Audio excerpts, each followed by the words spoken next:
आज हम जानेंगे कंपनी के लाइफ्स के बारे में, लाइक कंपनी कैसे शुरू होती है, कैसे ग्रो करती है, और इसी के साथ साथ हम एप्पल कंपनी के बारे में भी डिस्कस करेंगे। तो हेलो दोस्तों, स्वागत है आपका हमारे YouTube channel best of stock books में। यहाँ पर हम स्टॉक मार्केट से रिलेटेड बुक्स के इंपॉर्टेंट टॉपिक्स पे डिस्कस करते हैं और ये लर्न टू अर्न बुक का 7th पार्ट है। यदि आपने इसके पहले पार्ट्स को नहीं देखा है तो डिस्क्रिप्शन में दिए हुए लिंक पर क्लिक करके या ऊपर आई बटन पर क्लिक करके देख सकते हैं। तो आइए शुरू करते हैं। तो कहानी शुरू होती है एक नए प्रोडक्ट के इन्वेंशन से, और नए प्रोडक्ट को इन्वेंट करने के लिए वीआईपी, पीएचडी या कॉलेज ग्रेजुएट होना जरूरी नहीं है। यहाँ तक कि स्कूल ड्रॉप आउट या कॉलेज ड्रॉप आउट भी नए प्रोडक्ट इन्वेंट कर सकते हैं। और अगर हम बात करें एप्पल कंपनी की, जो कि आज वर्ल्ड फेमस है, तो उसे भी 2 कॉलेज ड्रॉप आउट्स ने मिलकर ही स्टार्ट किया था। ये बहुत ही अमेजिंग है कि बहुत सारे कंपनीज जो कि आज बिलियन डॉलर्स के हैं, उनकी शुरुआत किसी किचन टेबल या गैरेज से शुरू हुई थी। और पहला एप्पल कंप्यूटर भी एक गैरेज में ही बनाया गया था, और वो गैरेज मिस्टर स्टीव जॉब्स के पेरेंट्स का था। जैसा कि मैंने आपको बताया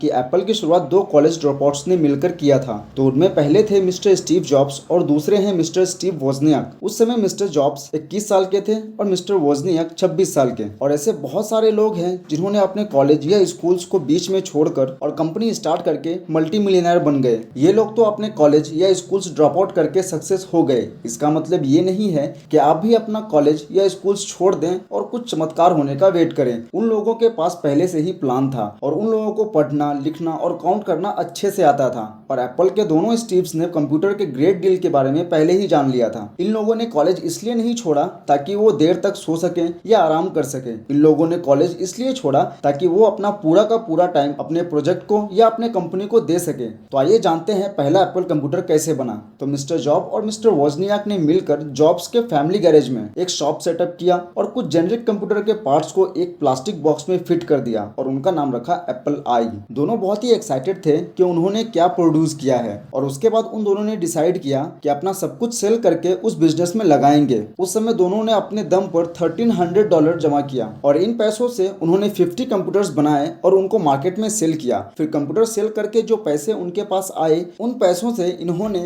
अपने मॉडल को इम्प्रूव किया और इस तरह उन्होंने सैकड़ों कंप्यूटर सेल किए। तो आप इससे समझ सकते हैं कि अगर आपके पास कोई अच्छा आइडिया है तो आपको उस आइडिया को रियलिटी में लाने के लिए अपने पॉकेट से ही खर्च करने पड़ते हैं। और इस समय जब कैश खत्म होने लगता है तो व्यक्ति अपने ज्वेलरीज या पुरानी कार्स तक बेचना शुरू कर देते हैं। इनफैक्ट वो व्यक्ति हर वो काम करता है जिससे उसका बिजनेस बंद ना हो। और अगर आप लकी हो और इनिशियल स्टेज पर ही कैश खत्म नहीं होते हैं या कुछ गड़बड़ी नहीं होती है, तो आपको एक कंसल्टेंट की जरूरत पड़ती है जो आपको आपके बिजनेस का एक डिटेल्ड प्लान बनाकर दे सके। जब आपका बिजनेस प्लान बन जाता है तो आपको और पैसों की जरूरत पड़ती है जिससे आप उस प्लान को एग्जीक्यूट कर सकें। अब इस स्टेज पर आते हैं एंजल्स। आप अपना प्लान किसी एंजल के पास लेकर जाते हैं और उन्हें अपना बिजनेस प्लान समझाते हैं जिससे आपको फंड मिल सके। ये एंजल्स कोई भी हो सकता है, जैसे कोई रिच अंकल, दूर का कजन ब्रदर, या कोई ऐसा व्यक्ति जो लॉन्ग टर्म इन्वेस्टमेंट करना चाहता हो। अगर कोई एंजल आपके बिजनेस के लिए फंडिंग कर रहा है, इसका मतलब ये नहीं है कि वो चैरिटी दे रहा है। वो फंडिंग के बदले कंपनी के कुछ शेयर्स लेता है। इससे एक बात तो क्लियर है कि अगर किसी के पास एक अच्छा आइडिया या बिजनेस है तो भी वो 100% ओनरशिप के साथ कंपनी को रन नहीं कर सकता है। जैसे ही आपका प्रोजेक्ट प्लानिंग स्टेज पर पहुंचता है, वैसे ही आपको बहुत सारे पैसों की जरूरत पड़ती है जो कि आप अपने दम पर राइज नहीं कर सकते हैं। तो इस तरह से अभी तक आपकी कंपनी का प्रोडक्ट बनना शुरू हो गया है और आपने सेल्स फोर्स भी हायर कर लिए हैं और आपके पास एक अच्छा सा बिजनेस प्लान भी तैयार है जो कि आपने कंसल्टेंट से बनवाया था। अब एंट्री होती है वेंचर कैपिटलिस्ट की, जो कि आपकी कंपनी में इन्वेस्ट करने वाले हैं। वेंचर कैपिटलिस्ट कंपनीज को बहुत ही बारीकी से देखते हैं। वे कंपनी के हर एस्पेक्ट को बहुत ही अच्छे से देखते हैं और अगर उनको आपका बिजनेस अच्छा लगता है तो वे आपके कंपनी में इन्वेस्ट करते हैं, जिससे कंपनी को और भी ग्रो करने का सुनहरा अवसर मिलता है। तो अभी तक आपकी कंपनी ने 3 तरीके से पैसे राइज किए हैं। पहला ओरिजिनल इन्वेंटर, जो कि अपने पॉकेट से खर्च करके कंपनी को स्टार्ट किया था।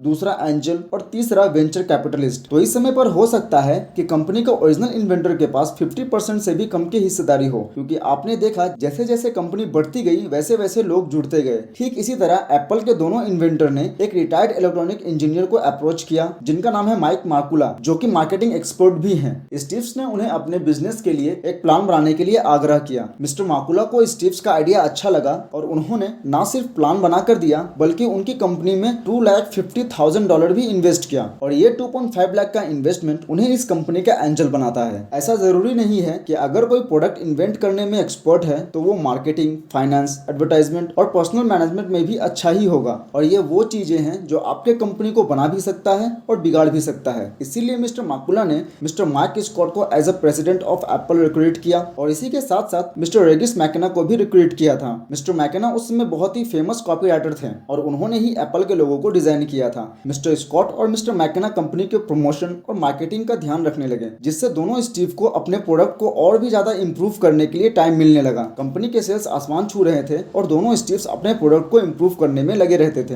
एप्पल कंपनी की शुरुआत 1976 में हुई थी और 1995 में एप्पल की एनुअल सेल्स $5 बिलियन तक था और एप्पल 11,300 वर्कर्स को सैलरीज पे कर रहा था। अब कंपनी काफी सारी दिक्कतों का सामना करके उस स्टेज पर पहुंच गई है जहां लोग कंपनी के प्रोडक्ट को पसंद कर रहे हैं। अब कंपनी उस स्टेज पर है जहां कंपनी को फुल स्केल एक्सपेंशन चाहिए होता है। फुल स्केल एक्सपेंशन के लिए कंपनी को बहुत सारे पैसों की जरूरत होती है। इतने पैसों की जरूरत होती है जितना कोई एंजल या वेंचर कैपिटलिस्ट नहीं दे सकता है और इतने सारे पैसों को राइज करने के लिए stock market is the best place. Company का प्राइवेट से पब्लिक होना बहुत ही अहम डिसीजन है। जैसे ही आप कंपनी को पब्लिक करते हैं वैसे ही रिपोर्टर्स आपके बिजनेस से चिपक जाते हैं और गवर्नमेंट एजेंसीज आपके हर एक्टिविटी पर ध्यान रखते हैं। जिस तरह किसी पॉलिटिशियन का कोई पर्सनल लाइफ नहीं होता है, ठीक उसी तरह किसी पब्लिक कंपनी का पर्सनल लाइफ नहीं रहता है। कंपनीज स्टॉक मार्केट में इसलिए लिस्ट होते हैं क्योंकि कंपनी स्टॉक मार्केट से इतने कैपिटल राइज कर लेते हैं जिससे कंपनी अपने फुल पोटेंशियल तक पहुंच जाती है। एक कंपनी के दो इंपॉर्टेंट बर्थडे होते हैं, पहला जब कंपनी स्टार्ट होती है और दूसरा जब कंपनी स्टॉक मार्केट में लिस्ट होती है। जब company first time stock market में लिस्ट होती है तो इस इवेंट को इनिशियल पब्लिक ऑफरिंग कहा जाता है, जिसे शॉर्ट फॉर्म में आईपीओ भी कहते हैं। पहले जब किसी कंपनी का आईपीओ आता था तो बैंकर्स उस कंपनी के शेयर्स को सेल करने के लिए एडवर्टाइजमेंट करते थे। वो रोड शो करके लोगों को उस कंपनी के बारे में बताते थे।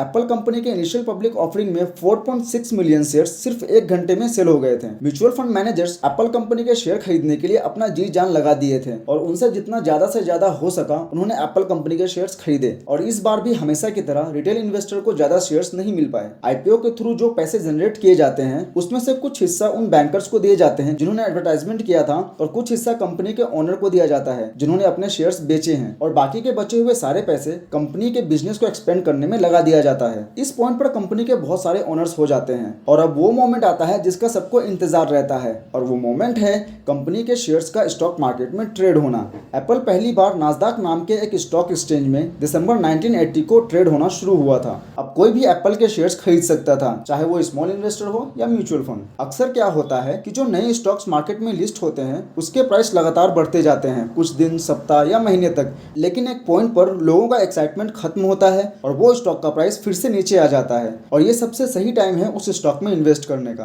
एप्पल के शेयर्स आईपीओ में $22 पर बेचे गए थे, लेकिन 12 महीने के बाद एप्पल का शेयर्स स्टॉक मार्केट में $14 पे ट्रेड कर रहा था। यानी आईपीओ के वक्त म्यूचुअल फंड और लोगों ने जिस शेयर्स के लिए $22 पे किए थे वो शेयर्स एक साल के बाद $14 में अवेलेबल था। ऐसा हमेशा तो नहीं होता है लेकिन अक्सर होता रहता है और इस टाइम पर रिटेल इन्वेस्टर्स को भी एक चांस मिलता है कि वो उन फंड मैनेजर्स पर हंस सके जिन्होंने आईपीओ के वक्त बाय किया था। पब्लिक ऑफरिंग में कंपनी के फाउंडर अपने सारे शेयर्स सेल नहीं कर सकते हैं, आमतौर पर वो अपने शेयर्स के कुछ हिस्सा सेल करते हैं। कंपनी को सिर्फ एक बार इनिशियल पब्लिक ऑफरिंग यानी आईपीओ के वक्त ही फायदा होता है। अगर आप एप्पल का सेकेंड हैंड कंप्यूटर खरीदते हैं तो उससे एप्पल कंपनी को कोई फायदा नहीं होता है और ना ही तब होता है जब आप एप्पल के शेयर्स स्टॉक मार्केट से खरीदते हैं। कंपनी के शेयर्स सप्ताह में करोड़ों की संख्या में खरीदे और बेचे जाते हैं जिससे कंपनी को कुछ भी फायदा या नुकसान नहीं होता है। ये शेयर्स एक व्यक्ति बेचता है तो दूसरा व्यक्ति खरीदता है। ठीक उसी तरह जिस तरह आप अपना मोबाइल किसी दूसरे व्यक्ति को बेचते हैं, यानी पहले उस मोबाइल के ऑनर आप थे और आज कोई दूसरा है, वैसे एक व्यक्ति से दूसरे व्यक्ति के पास ट्रांसफर होता रहता है जिससे कंपनी का कोई लेना देना नहीं है।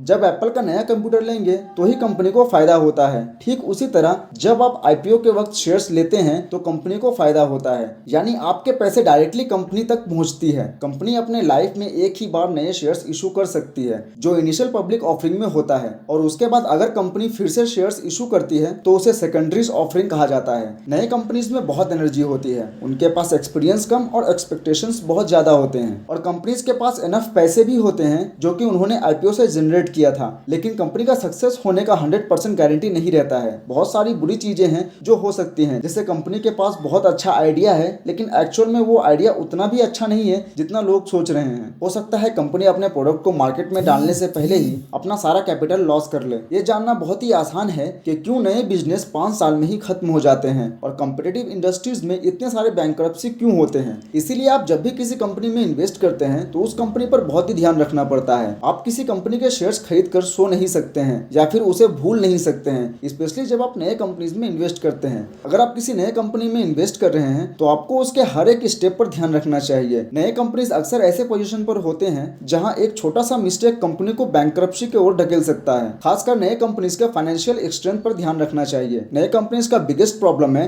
कि वो आउट ऑफ कैश हो जाते हैं। जब लोग कुछ दिनों के लिए घूमने जाते हैं तो वो जरूरत से ज्यादा कपड़े पैक कर लेते हैं और पैसे जरूरत से कम रखते हैं। ठीक उसी तरह मिस्टेक नई कंपनीज भी करती हैं, क्योंकि वो बहुत छोटे अमाउंट से शुरू करते हैं। अगर नए कंपनीज के अच्छाई के बारे में बात करें तो ये बहुत तेजी से ग्रो कर सकते हैं और इनको अपना बिजनेस ग्रो करने के लिए बहुत सारा अपॉर्चुनिटी रहता है। जब कंपनी अपने मिडिल एज में होती है तो वो नए कंपनी से ज्यादा स्टेबल होती है। उन्होंने अपना नाम मार्केट में बना लिया है और उन्होंने अपने मिस्टेक से बहुत कुछ सीखा है। उनके बैंक अकाउंट्स में पैसे भी होंगे और उन्होंने बैंक से अच्छा रिलेशन भी बना लिया है, जिससे जरूरत पड़ने पर बैंक कभी भी उन्हें लोन दे सकती है। कंपनी के रेपुटेशन से ज्यादा इंपॉर्टेंट कुछ भी नहीं होता है। एक रेस्टोरेंट 100 साल पुराना हो सकता है और हो सकता है कि उस रेस्टोरेंट के दीवार पर बहुत सारे अवार्ड्स लगे हों, लेकिन अगर एक भी फूड पॉइजन का केस आ गया तो 100 साल की मेहनत लोग खिड़की से बाहर फेंक देंगे। और एक बात हर इन्वेस्टर को याद रखना चाहिए कि कोई भी कंपनी हमेशा टॉप पर नहीं रह सकती है, चाहे वो आज कितना ही पावरफुल क्यों ना हो। ब्लू चिप या वर्ल्ड क्लास ऑपरेशन जैसे शब्द उस कंपनी को सेव नहीं कर सकती हैं। तो आज के लिए बस इतना ही। अगर आपको ये वीडियो पसंद आया